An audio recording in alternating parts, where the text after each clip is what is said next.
The following is a local resident producers program. The program content is the sole responsibility of the producer and does not necessarily reflect the views or policies of CATV2, Oshkosh Community Access Television, the City of Oshkosh, the Oshkosh Cable Television Advisory Commission, or Time Warner Cable.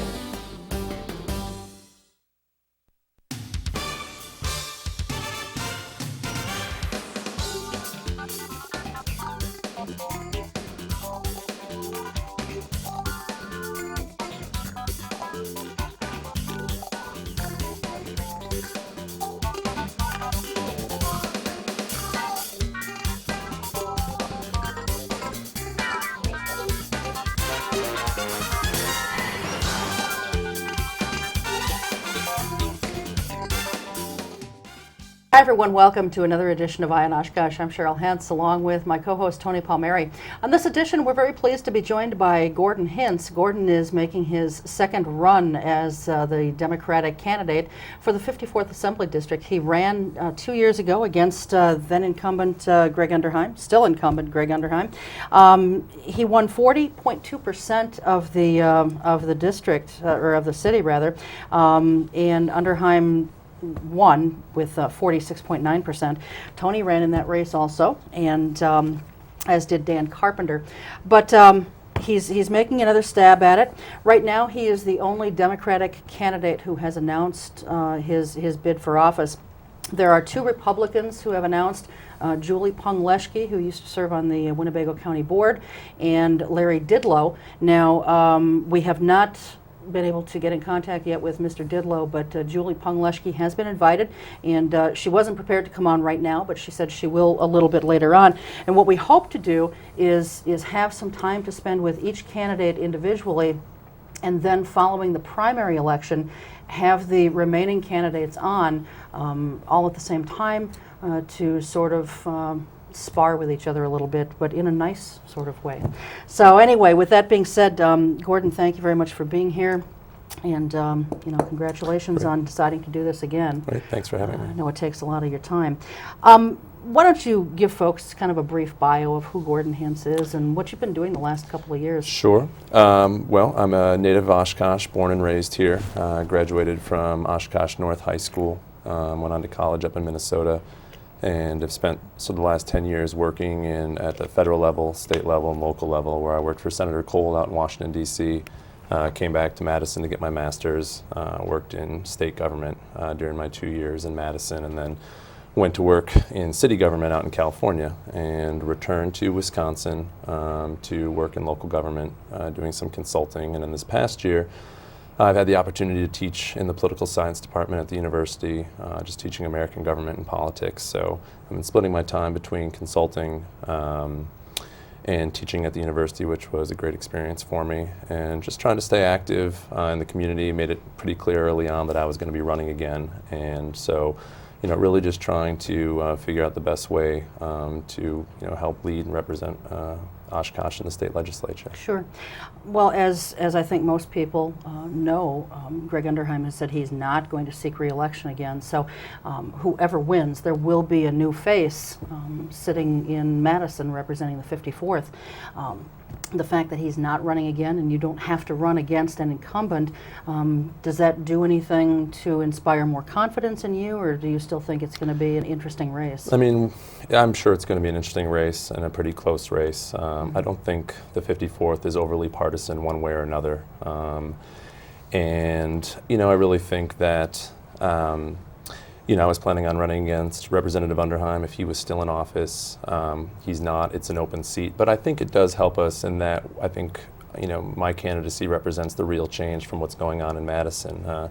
Anybody who's going to represent, take Representative Underheim's seat is going to have to let people know, are they going to continue supporting what the Republican leadership in the Assembly has been supporting, which Representative Underheim did faithfully? Are they going to side with the people of Oshkosh for once? Because, as you know, the decisions that have made in the Assembly have been quite hostile, both to local government, the school district, the university, and one of my big themes is getting back on the side of local government and making it more of a partnership, something we've been lacking for quite a while. Mm-hmm.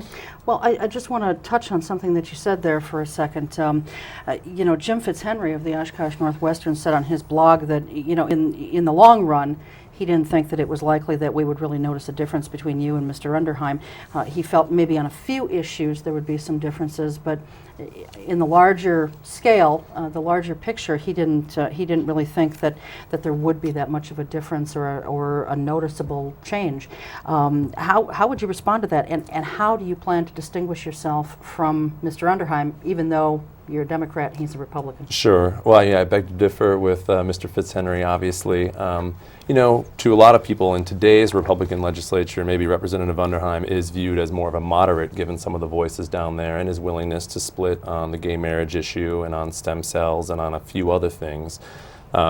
But quite frankly, you know, my biggest issue, which is the partnership with the city of Oshkosh, the fact that so many of the decisions made at the state level negatively impact the city, and the fact that when you had Representative Underheim and Senator Ressler get before the city and essentially say, hey, drop dead, it's your problem, it's your garbage fee, it's, you know, that we haven't had a partnership. I think the biggest thing is we would have an advocate for Oshkosh at the state level.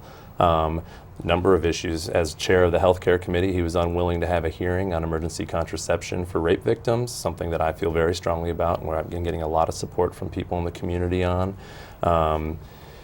You know, on healthcare issues, here's a guy who's been chair of the healthcare committee. You know, Wisconsin healthcare costs are 30% above the national average. It's the number one thing putting pressure on the property tax, putting pressure on government spending, putting pressure on small businesses, and that's leading to uncertainty during economically difficult times. The fact that we don't have an affordable, accessible healthcare plan. This guy's got an opportunity on there, and he's sitting there tweaking with, you know, data and information, but something that's really, you know, leading us out. And as you know, you're not running against Underheim this year, right? And your probable opponent is going to be Julie Pung-Leschke, all right, who you mentioned. And help voters distinguish between you as the Democrat and her as the Republican. So you're saying in your literature that you're going to fight for the values of growth and opportunity, fiscal responsibility and accountability, tax fairness, privacy, and real leadership. She's going around with literature saying she's going to work diligently to reduce taxes, control spending, eliminate waste, remove unnecessary regulations, promote the free market economy, and work for a more ethical and honest political process. I'm sure you don't disagree with most of those things, right? Well, I certainly support a more ethical political process. I think a large part of the debate is going to hinge on what's the best way to grow the economy, what's the best way to get economic development here in Wisconsin. Is it to, you know, invest in K through 12 education and keep higher education affordable while maintaining a competitive tax climate and providing job and worker retraining, or is it to write a 2,600 word you know, fiscal amendment to our state constitution? But Gordon, do you think that Republicans run on things like controlling spending, eliminating waste, but then when they get down there to Madison, they're really concerned with concealed carry guns and things like that? So do you think that she is not really stating what the agenda will be? I'm not sure she is aware totally of what the agenda might be, because, yeah, I mean, healthcare, jobs, education are be the big three that I think most people are concerned with. And you're right. In Madison, we have gay marriage, carrying guns into malls, and the death penalty. Are you planning on running a negative campaign? No. Okay. I don't think I did in 2004, and you know, Julie and I have had a couple pleasant conversations, but we've got enough issues that I think. Because she had Representative Mike Hipsch come up to do a fundraiser with her. He's a Republican. He was against Senate Bill 1, that's the ethics reform. And the Democratic Party of Winnebago County put out a press release attacking Leschke. She told the Northwestern she agreed with SB 1's spirit without committing to backing the actual reform bill. You either support ethics reform or you don't. Actions speak louder than words. Featuring Hepsch at her fundraiser suggests Ms. Leschke is out of step with the Oshkosh voters' demands for clean government. Do you agree with that? That just the fact that she had this guy at a fundraiser, that means that she's out of step with Oshkosh voters? I think it raises. I mean, you said that in her literature she was saying she supported an ethically sound government. Right. But then she didn't come out for the bipartisan ethics bill, and then she had the number one obstacle to ethics reform do an event for her. You know, I think that wasn't negative to send out that press release from the Democratic I think Party. It's fair for people to know just who, you know, if you're going to agree with the Assembly or whether you're going to support real ethics reform. All right, as you know, there's a lot of blogging going on these days. And certainly. Polly Briley ran for the seat, 54th in 1998, I guess, as a Democrat. On her blog, She said a couple of months ago, talking about Leschke, she said on her first campaign for office, Mrs. Leschke went door to door carrying what she said was the two most important influential documents to her, the King James Bible and Rush Limbaugh's treaty, I think she means treatise, on liberals. Maybe she will grow on the campaign trail, but please, Republicans, that's all you got. Do you know that for a fact that Julie went around carrying the Bible? Someone showed me Polly's comments. I haven't had a chance to follow up on Let's say it was it. true. Suppose Leschke was going around campaigning, carrying the Bible and Rush Limbaugh. Would that be inappropriate? I don't think it's that relevant. I mean, I think there's enough differences between us on the issues. I think once we get some of her positions out, that we're going to be able to contrast. And there's a difference between, I think, bringing up ethics reform and bringing up someone's book tastes. Okay. Cheryl.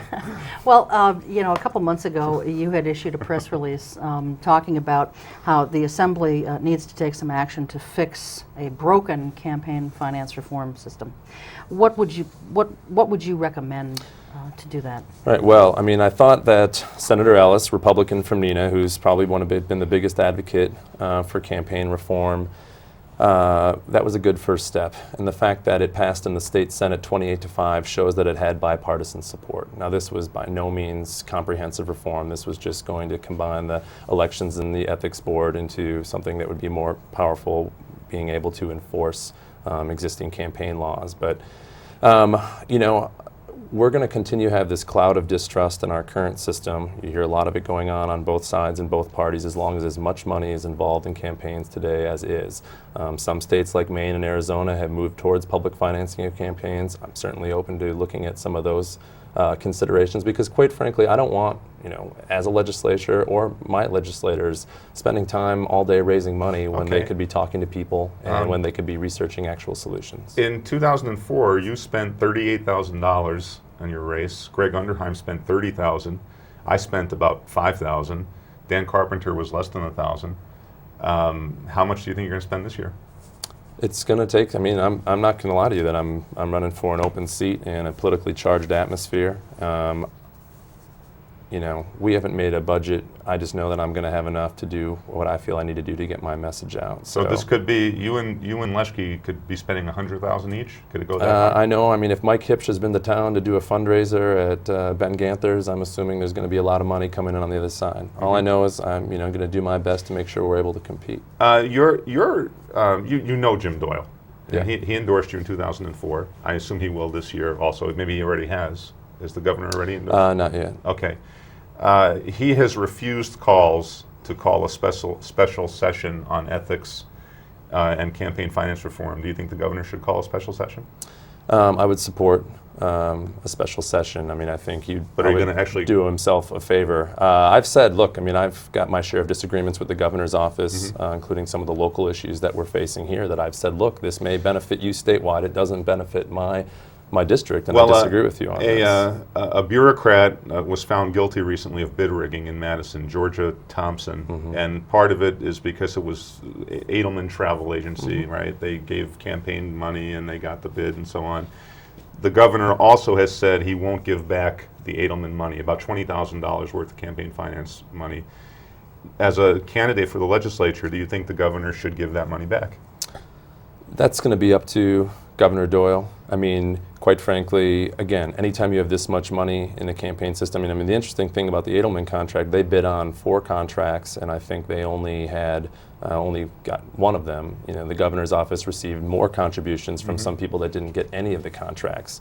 And when the contract process was reviewed, it was deemed to be a decent selection process for how contracts are done. It doesn't matter, though, if the idea that it was a money, if there's this much money in the system, if the public trust is eroded, which I think is what's happened in this situation, it's a problem, even if it's a perceived problem and the contract was legitimate. But Gordon, if you were to come out and say the governor should give that money back, the governor should have a special session, wouldn't that solidify that you are the reform candidate in the race? That it sounds like you're navigating in some gray area here.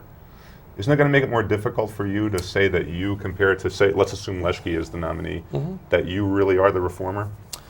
Well, I think it's up to the governor's office to decide what's best for them, given the information that they have. I mean, I know the governor has given back some money that was from, sources, earlier this spring. I know where I stand and where I'll stand when I get in. Throwing shots from the outside here as a candidate may not. Well, but one of the big critiques of Greg Underheim was that he wouldn't take on the Republican leadership.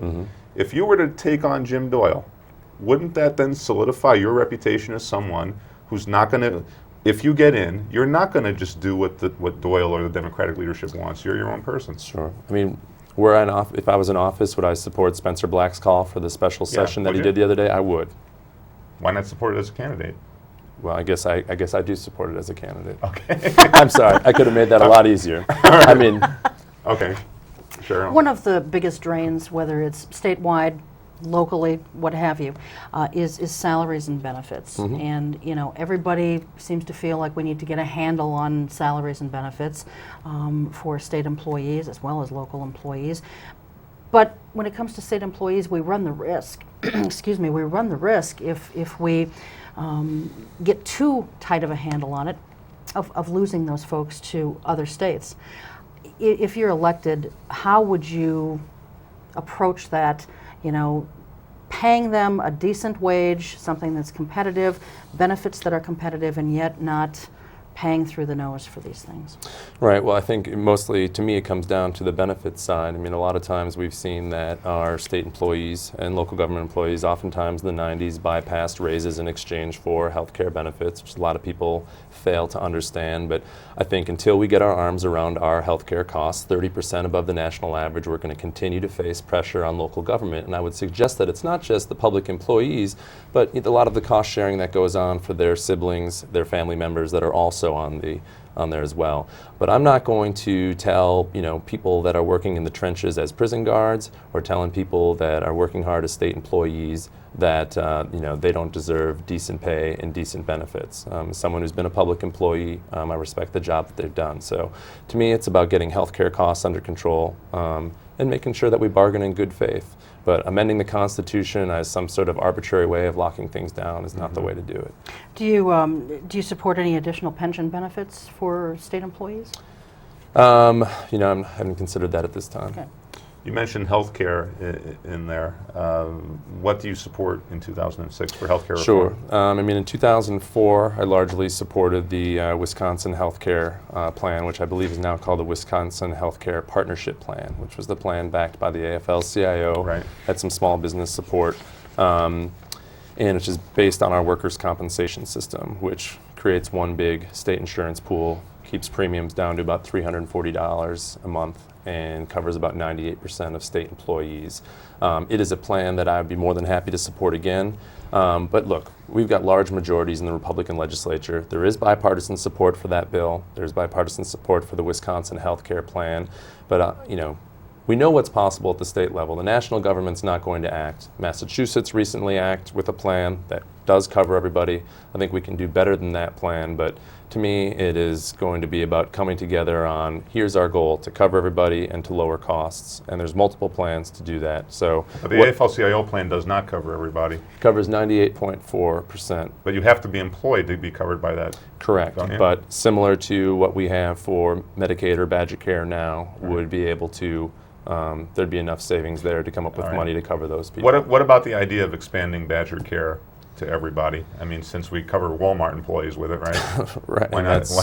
That's the biggest users of it, isn't it? You make a good point. I mean, that's for all the people that are critical of both government expenses and mandated health care plans. I think it is worth pointing out that there are companies like Walmart who have employees who they encourage to get covered by government health care. I've talked to people that have turned down raises because if they accept that raise, they'll no longer be covered by Badger Care, which to me is just wrong. So, we're leading towards some sort of government plan anyway, whether it's an extension of those or not. I think to what you're saying, I think one of the plans the governor has talked about now, because a lot of these plans are going to have to take a lot of coalitions together to get any support behind them, is can we cover everybody under 18? Right. Can we cover everybody over 65? Can we insure everybody for a catastrophic injury? And that's more incremental. And while I certainly would support those, if we need to get serious about this. I mean, the costs in Wisconsin are too high, and even if it, for me, it's both humanity issue and a cost issue. If we need to get Republicans on board just because of the cost issue, let's do it. But what we have right now is both killing small businesses and killing government. Okay. Sure. Well, and there is a certain segment of society that is falling in the cracks. They're falling right through the cracks because they're not married, they don't have children, and we talked about that with Mark Green when he was on as a candidate for governor. There's just, I don't know how large that segment is, but any segment, small or large, is simply too large, even if it's one or two people. Many have said that Wisconsin is a high-tax state, and others argue that high taxes bring a high level of services, and those may have to be reduced if we cut taxes.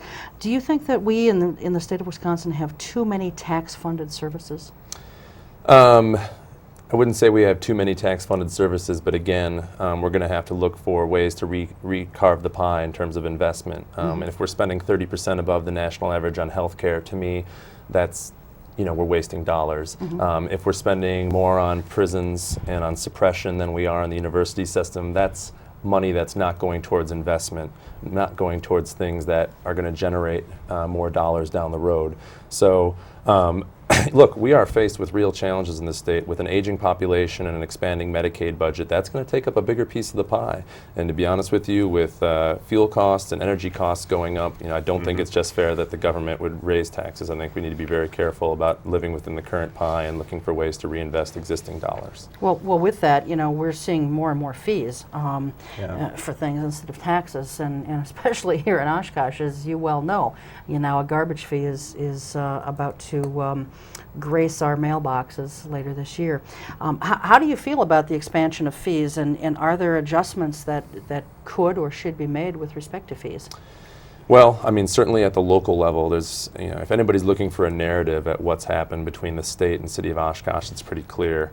In 1995, the first year of frozen, shared revenue, state property tax relief, state aids made up 27% of the budget, and today they make up just 19% of the budget. Property tax has gone from 34% to 41%.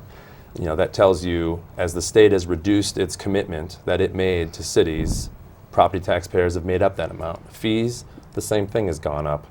You're giving local government very little choice, and to me that's a lose-lose decision. I don't think anybody in Oshkosh asked for the decision, should we have a regressive garbage fee or should we have cuts to vital services? And that's the decision that the state left the city in. And I think as government changes, it's time for the state to look at some of its formulas as well. And I've always thought it might be good to have a dedicated revenue source for something like shared revenue, whether that's a percentage of the sales tax, not added, but within existing, so we remove the politics from rural and urban areas, Republicans and Democrats, that happens each budget process. All right, let's talk a little bit about the University of Wisconsin. This is a university district. Tuition is going to go up another 6.8% this year. It's gone up over 50% in the last 4 years. In 2004, you didn't support a tuition freeze. I take it you still don't support that. So what should happen with tuition?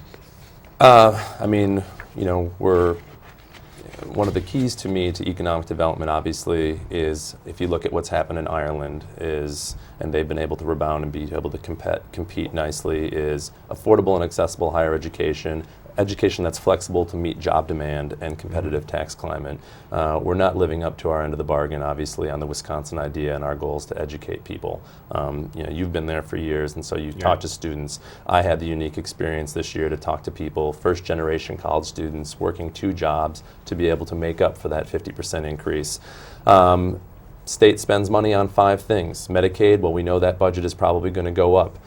Corrections, K-12 education, property tax relief for cities and the university.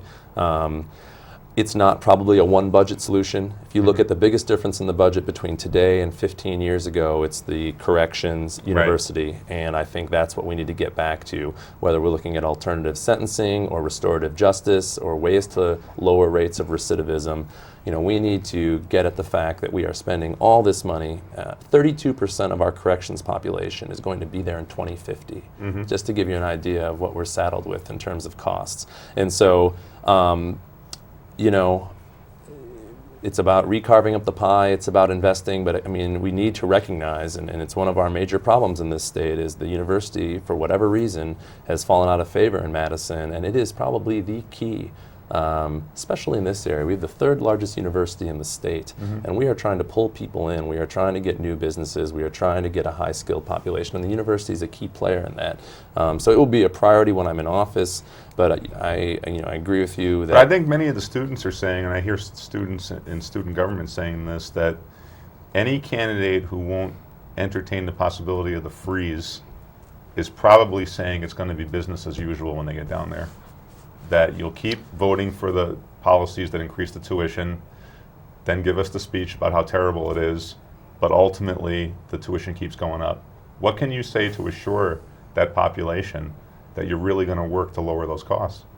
Well, if I get some of my savings in corrections and I get some of my savings through a reasonable health care plan, I think that everybody recognizes that the brunt of the budget the last few years has been borne by students, and I would reassure them that the key to our future is investing in that. What about collective bargaining rights for UW faculty? Do you support that? I support that. Okay.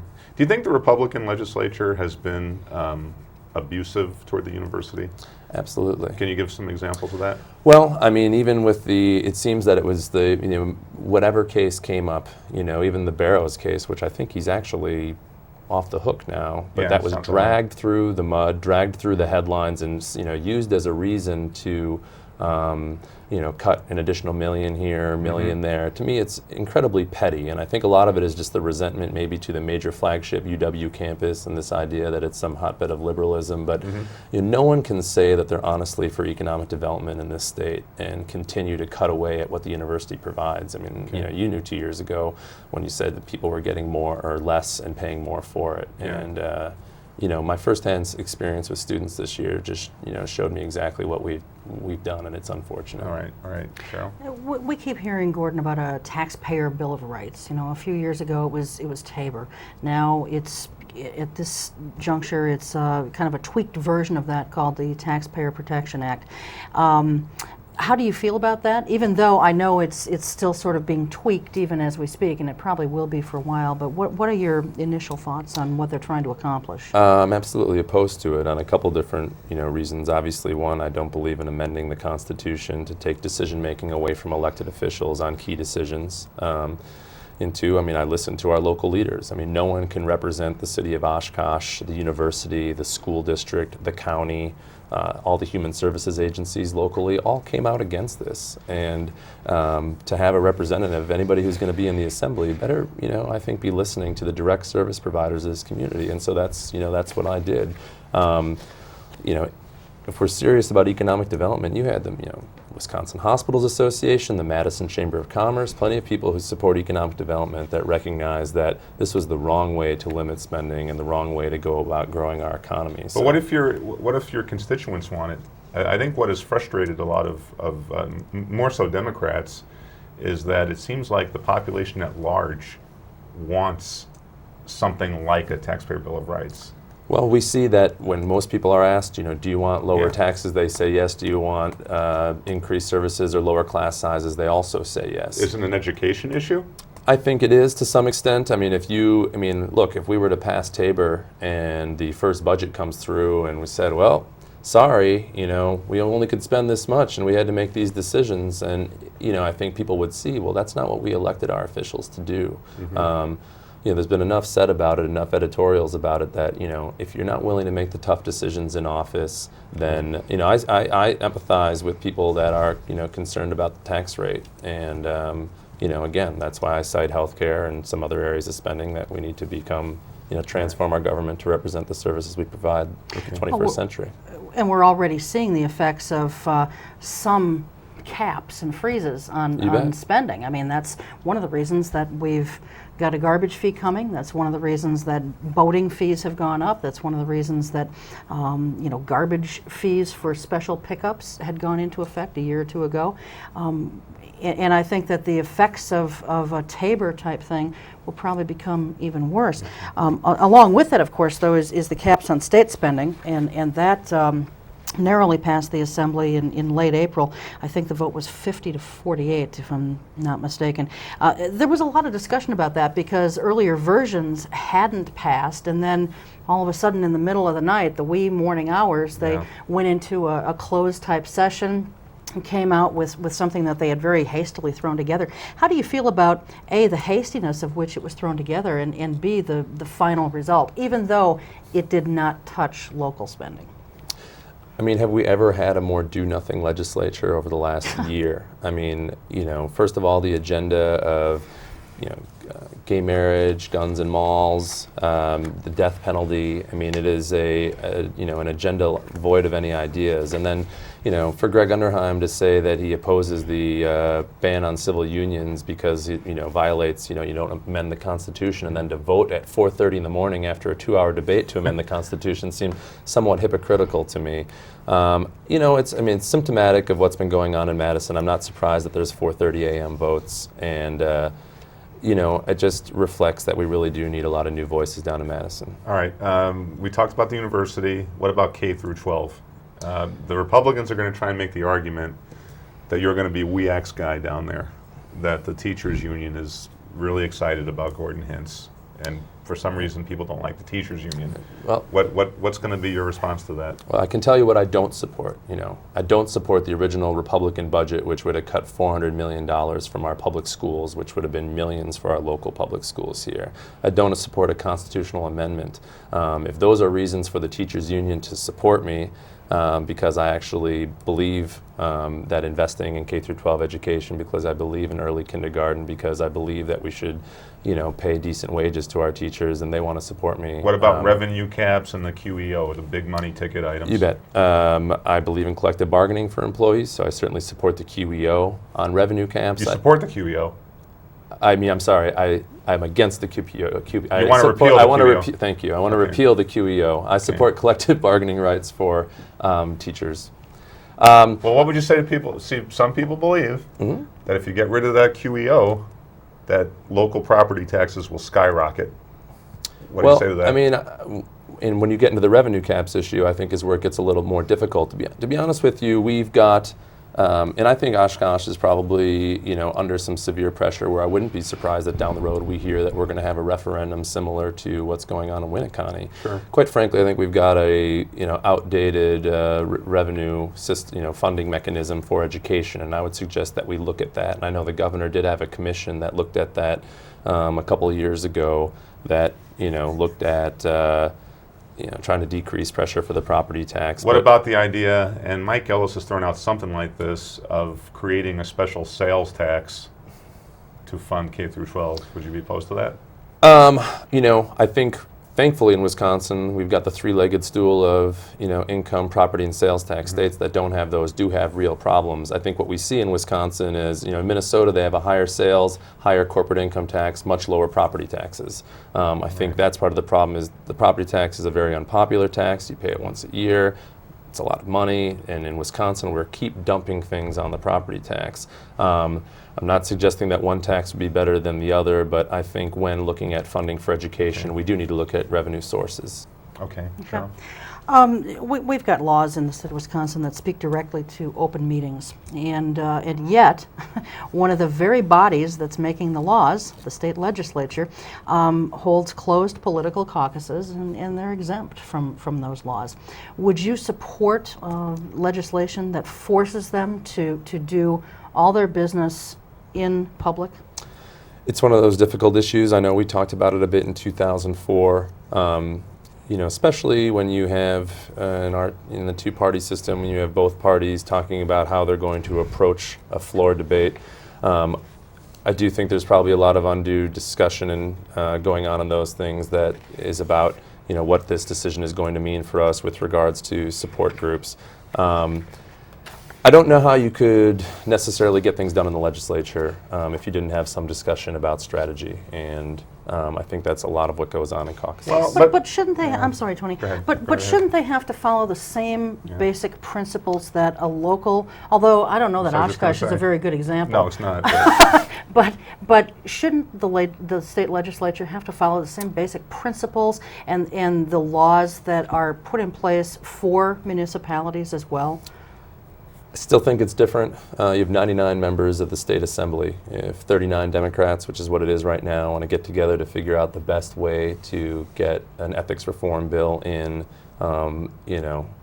if the newspaper covers it the day before, it may not be the best way to actually get it on the floor. It's a fine line. I understand the argument, but I think being, completely pragmatic from, I mean, you know how things work. It takes a lot of negotiating. It takes some commitment to get things passed, to get 50 votes. I just think that saying you're going to open caucuses may not be that realistic, even though I understand, given, I would say that, fixing some of the campaign finance rules would clear up some of the caucus problems. Okay. Let's talk about law and order issues. The Northwestern actually said something interesting in an editorial recently, that they said that we should create an Office of the Public Intervener within the Wisconsin Department of Justice. The office would have the authority to defend and, as necessary, prosecute on behalf of people hurt by prison policies. I thought I was reading the Madison Capital Times when they said that. But it sounds like a very interesting idea, an Office of the Public Intervener within the Wisconsin Department of Justice. I mean, they seem to be acknowledging that the so-called justice system has really harmed people. Would you support something like that? I'm certainly open to it. I actually did not. Was that in response to the Tachita incident? Yeah. Okay. Yeah, and exactly. I think we're going to find out more from the justice investigation. Yeah, I mean, it's the kind of thing that certainly sounds like a good idea. Okay, but it probably would cost money, and you had said earlier that we're spending too much on prisons now? We are, but I think it's, you have to couch it with this. My number one, goal is not to reduce staffing to the point where we would be understaffed and put people's lives in jeopardy. I'm talking about, long term, are there better ways to treat people than just locking them up? I know we've been over capacity at times. We had this big prison buildup, big truth in sentencing, and the biggest difference between Minnesota and Wisconsin on corrections was that when Minnesota passed any laws in criminal justice that impacted the corrections system, they had an actuarial analysis that added the cost. We didn't do that in Wisconsin. We just changed the laws, and then all of a sudden, oh, look, costs have gone up. So, I support policies that lower the rate of recidivism, invest in people again. So, dollar for dollar, I'm not going to be able to tell you that right now, but I mean, if what comes out of the Tachita incident is a violation, it certainly behooves the state to start looking at something like that. There's been some talk in the legislature about how the CCAP, the online registry, you get to find out who's had a speeding ticket, who's murdered someone, everything. There's been some talk that there's too much information out there, and some members of the legislature want to make that more restrictive. What's your view on that? Because that's probably going to come up in the next session. Yeah, I don't support making it more restrictive. I think, I guess people, it's out there, so people have a right to look up information on Isn't people. there a concern, though, that there are many people who don't know how to read the information on there, and that some people then get tainted when they go to look for jobs? I mean, it may turn out that they did something very, very innocent, but on the CCAP it looks like you committed a real crime, and a lot of those things are misdemeanors and so on and so forth. Is there got to be a way to protect people a bit more? It's a good point, and I think it's a fine line between accountability and, privacy. Right. I'm sure there are some people that have had minor crime that have gone on there and probably run into some problems. If the debate came up, I would consider it, but I guess I, also, if it discourages people at all from committing crimes, knowing it's going to be out there.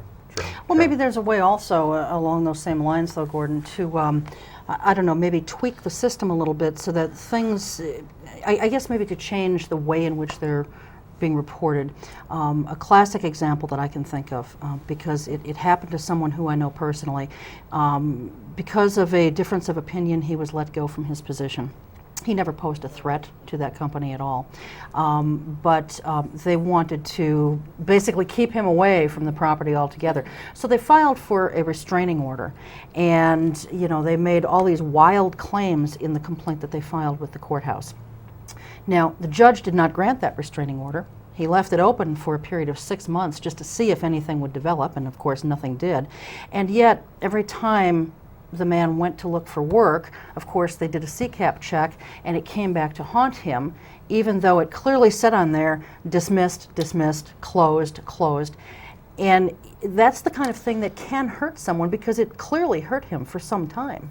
I think you make a good point. I mean, I think I wasn't aware that they were taking it up again. But obviously, on a case-by-case, there are going to be people that it sounds like have been unfairly, stigmatized by that. So if there's a way, especially to both balance, I think, better balance the accountability and the privacy issue. I think you raised some good points. And by the way, I'm not sure if they're taking it up again. I thought I had read that they are. Okay. But that's okay. Let me ask a question about the politics of the legislature. Currently, the Republicans have 66 seats, or 64? It's 60-39. 60 to 39 right now. Okay. Let's assume for the sake of argument that if you were to get elected, the Republicans or the Democrats are still in the minority. All right. What would you say to the argument that Oshkosh is better off with a representative in the majority than someone in the minority? Because the argument is that if you're in the minority party, you don't get to control the legislative agenda. See, my argument in 2004 was, in that kind of situation, you're better off with someone totally out of those two parties that can take on everybody. You're in, let's assume that, I think they're going to gain seats, the Democrats. So let's assume they get up to, say, 45 seats. How do you answer the argument that we're better off with someone in the majority? I'd say, look, Oshkosh, what have you gotten?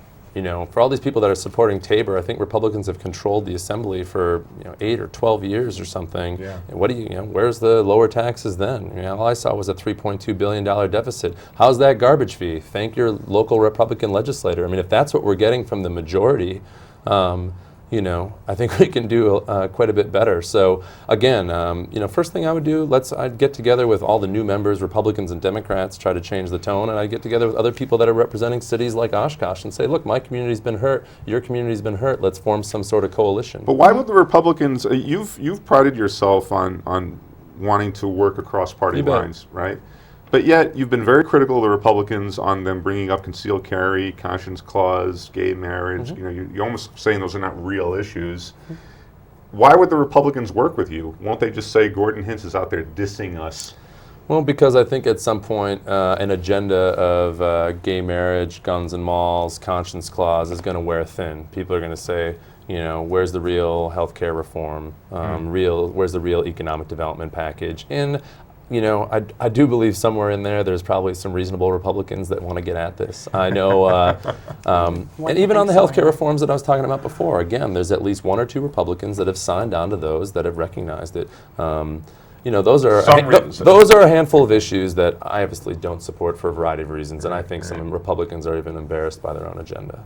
You think some Republicans are embarrassed by their own agenda? Absolutely. Okay. Are there any Democrats embarrassed by their own agenda? Probably. Well, those are, you've mentioned some of the social issues, and obviously there's a plethora of social issues facing Wisconsinites. What do you think are some of the top social issues facing us? And, if you want to take them one by one and talk about how you feel they should be addressed.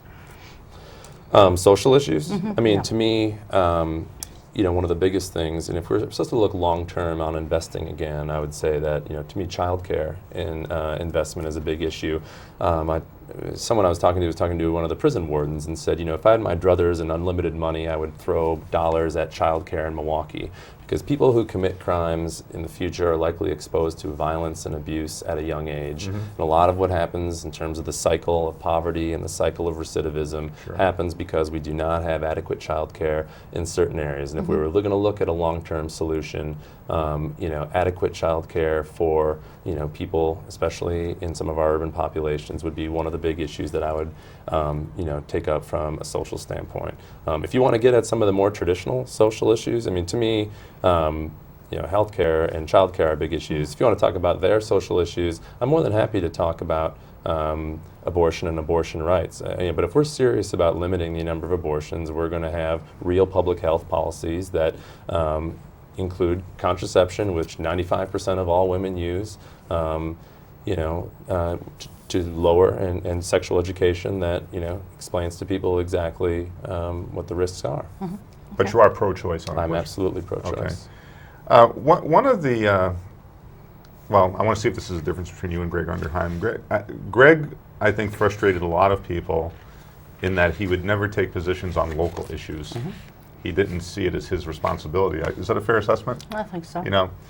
So will you take stand on local issues? Like, for example, the Five Rivers Resort here in town. Is it time to pull the plug on it? I have an opinion on it. I don't know if I have a position on it. If I was elected, I wouldn't necessarily come out for or against. Put me in the camp of someone who was hopeful for, a project that wouldn't have the city on the hook, that the dollars were going to be there, that there was going to be enough private investment to keep it going, but who is skeptical now. So, but you're not ready to say stop it at this point. Let them keep it. If the city's not on the hook for something, look, we've got a vacant piece of property there that hasn't had a whole lot of nibbles. Okay. What about placing the pier in Miller's Bay? Now, there are a lot of people that's your parents' neighborhood, right? It's down a ways. All right. I know the area well. Right. Angel, I think, is I went probably to school at closer Webster. I went to their school at house. Webster. There's a lot of people those people on Menominee Drive vote, and I think they're very interested in what does Gordon Hintz feel about putting that pier in Miller's Bay. I don't think it was handled correctly, and But you're not willing to say the city should rescind it. I think the city should consider rescinding it. I'd leave that decision up to the members of the council. I'd consider rescinding it if I were on the council. Consider it, but you're not sure you would do it. I'm reading the headlines in the newspaper. I don't have all the background information. And I wasn't at the meeting that they said on the hearing, so. What about touchscreen voting machines for Winnebago County? I am wholeheartedly against the machine that they're considering using right now. Okay. The Diebold machine? Absolutely. All right. Okay. Cheryl? At the beginning of the 2003-2005 biennium, we had a state budget deficit of like $3.2 billion. And in the past, we've sort of dealt with these deficits, at least in part, by using one-time funding mechanisms, tobacco money and cutting shared revenues and things like that. How do you go about cutting a budget and bringing it more in line without using those kinds of things? Because sooner or later, they're going to dry up. Absolutely. And when I worked in city government, this was our dilemma every year. You had this much in revenues and this much in committed expenses. How are you going to get through the year? You always say, well, in a perfect world, you spend as much as you have. But to do that in 1 year would, mean drastic cuts to the system. Mm-hmm. So while they have reduced the deficit, they still used one time this last time. And I think you'd be hard-pressed to find anybody that was willing to balance the budget without seriously carving up with a meat cleaver our state budget. Again, I think it goes to long-term priorities and long-term investments, such as can we ensure the safety of our population with a more realistic corrections budget? Mm-hmm. Can we continue to invest in K-12 education and the university in a way that drives the economy to expand revenues? And can we achieve some, even if we got down to the national average, you'd save 30% on healthcare. So I think you need to start, that's what I mean. We can nibble around the edges on this stuff, but I hear nothing from the Assembly Republicans on healthcare reform. And with all the economic insecurity that's going on with job loss, the one thing that would be great is if people did not have to worry about their healthcare options. Mm-hmm. Okay. Let's talk about veterans. The legislature recently voted to give free tuition to all vets. Do you support that? Here's what I have a problem with. I certainly thank our veterans and for everything they've done, mm-hmm. and I understand the legislature's move. The problem with this is a typical move by the legislature in which they passed a bill, but they don't really put any cost on it. Exactly. And the cost in this case goes to the other students. That 6.8% tuition increase is that, if they were going to pass this, I wish they would have added the requisite money so that other students weren't subsidizing it for the veterans. So while I think it's a noble thing to do and a nice thing to reward the people that have given their time to defend the country, I think it's a typical example of the legislature doing a reactive decision that doesn't have dollars that follow. But you would have voted for it? I don't think I would have voted for it, but I would hope that it would get explained in such a way that, you know, if we should provide the funding for those kind of things. Well, what else, in your opinion, do we need to do for vets? Well, I mean, I've only heard stories about problems at VA hospitals, which obviously a large part is federal. But I mean, look, we are, we have a whole new batch of wounded, maimed, disabled people returning from our current war, and reintegrating them into, the state, both getting them physically ready to go. But I think the idea of the tuition, job training, reintegration, I can only imagine what it's like to serve in a situation like that and try to come back to the state. So I think we need to do everything we can. There's a bill down there to allow 19-year-old soldiers the legal right to drink alcohol. Do you support the 19-year-old drinking age for soldiers? I think that's just cheap pandering. Do you not support the 19-year-old drinking age? I do not. You say keep it at 21. 21. Why? I think we've seen a decrease. In Wisconsin, I mean, obviously our federal funding for highways is largely linked to the 21-year-old drinking age, so we would be giving up some highway money if we decided to go down. I know some people support it, thinking we'd make up the money in other ways, but...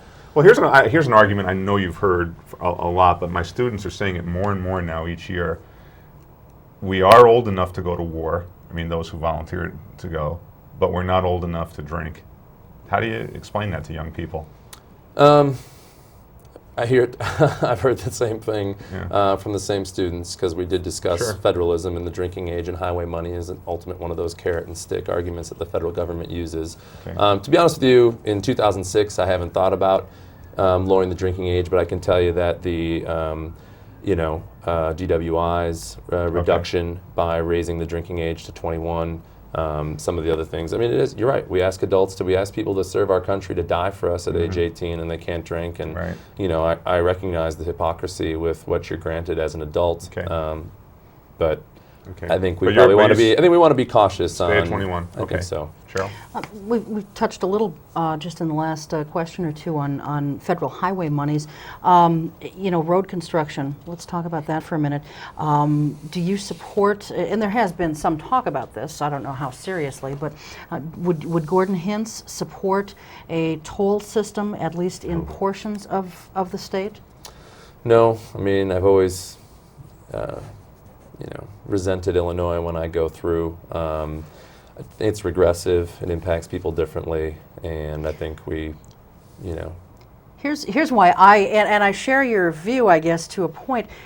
Here's my problem with Chicago is, you pay these tolls and they keep going up and up and up, and yet their roads seem to be getting worse. That's the problem I have with it, because every time I pay those tolls, I wonder where exactly is this money going? There for a while, for many years, they had roads that were very, very nice, and I didn't mind paying the tolls. But it just seems like the roads are becoming worse than what we have in Oshkosh, and that's making a pretty loud statement. Let's talk about some environmental issues. Do you support bringing back the public intervener? I do. All right. Do you still support the Job Creation Act? No, I didn't support the Job Creation Act in 2004. Originally, before the final bill was signed, there was some things that were included in the original bill to speed up the regulatory process without throwing away all water quality standards and air quality standards. Once those were added, I no longer supported the bill, and you lost a lot of the Democratic support for that as well. I'm of the belief that the economy and the environmental protection are something that can go hand in hand and should go hand in hand. I mean, one of the best things about Wisconsin are our natural resource, and it's something that we really haven't respected recently. Well, let me ask you this. The President, Bush, is making a big initiative for nuclear power. Would you support any new nuclear power plants for Wisconsin? No. Don't support nuclear power. What do we need to do energy-wise in Wisconsin? I'm going to have to spend some time more developing my energy policy, but I think, right now there's a big push for ethanol in the state, because it's something that would benefit Wisconsin. And I think when we contrast with what's going on and where we get our, fuel from now, it's an easy alternative. I do worry about a hodgepodge system in this country where we have all these different things that technically do work, but I support what's going on at a university. We have one of the greenest universities in the state. Chancellor Wells has been a champion on reusing existing infrastructure, on reducing water usage. And I'd like to see both Oshkosh and Wisconsin continue to be a leader in reuse. But energy costs and energy efficiency, and having a long-term energy plan is something. Okay, but no more nuclear power plants. No. No. Okay. Sure. Water control issues are always real important to folks who live in and on the water, such as we do. Are there things that you think could be done legislatively to improve our water control here in the Lake Winnebago area, and if so, what would they be?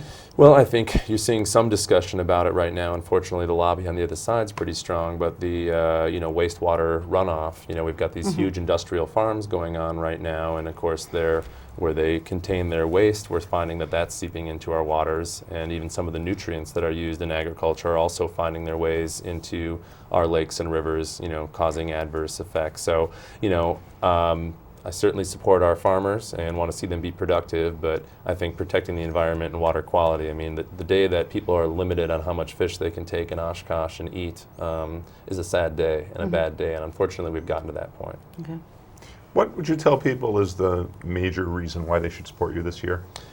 Major reason they should support me this year is because, I'm on their side, and I don't think that's always been the case in Madison. When you've got a representative in the Assembly that's been hostile to the city, that's been hostile to the school district, to the university, to the county, so many of the decisions that our city is dealing with, from the garbage fee to other fees to increased taxes, is a direct result of the state not living up to its end of the bargain. And as someone who understands local government, who's worked in local government, and who wants to see Oshkosh, have some real representation, I think, they'll finally have someone on their side for the first time in 24 years. Sure. Well, that'll be a change, I'm sure. At present, you don't have any challengers. Do you anticipate that some, not on the Democratic ticket anyway, do you anticipate that that may be a possibility? Have you heard any rumblings? I think we had, in the middle of the year, I heard Melanie was thinking about it. I haven't heard anything in a while. And I've gotten a lot of support from a lot of different areas, broader support than I think I had in 2004. And, I'll be ready for it if it comes. But. Okay. And of course, it still is early. Anyone can announce for a few months yet. If someone else does pop up, there will be a primary on September 12th, and if not, then you'll face a Republican candidate on November 7th, and if a Green or Independent pops up, they will also be there. Why don't you take about a minute or so and look into camera 3 and tell folks why they should vote for Gordon Hintz on one or both of those dates. And great. Well, I'm Gordon Hintz, and I'm asking for your support this fall, hopefully just in November, because I think it's time for a change. I ran in 2004 because I thought that we hadn't been well served by our current representative, and like I just said, we've had decisions down in Madison that have been directly hostile to our community, to our city, to our county, to our school district. Things like the garbage fee have been a direct result of bad state decisions that have harmed us. We also have a lot of tough decisions to make in the future. We have a growing aging population, we've got a changing economy that we're not prepared for, and we need to find a way to meet these demands while living within our means. And I think, like I've said, saving money on healthcare costs, finding a way to invest in K through 12 and higher education is the best way to do this. So there's going to be some clear choices this fall. We're going to, support investing the right way, or we're going to support irresponsible constitutional amendments. And I hope to have your support in November. I look forward to talking to you during the campaign. All right, very good. Thank you much. And you've got a website. What, very quickly, Sure. is that address? It is hintzforassembly.com. And feel free to shoot me an email at info@hintzforassembly.com, or give me a call, 920-279-1870. All right, very good. Thank you so much for being here. And as I said in the open, we'll try and have you back along with your actual competitors as it gets a little closer. Great. Thank you very much for having me. Tony, thank you. And as always, thanks to you for joining us for the last hour and letting us into your homes. We'll see you next time. Until then, take good care. Keep your eye on us. We've got our eye on Oshkosh.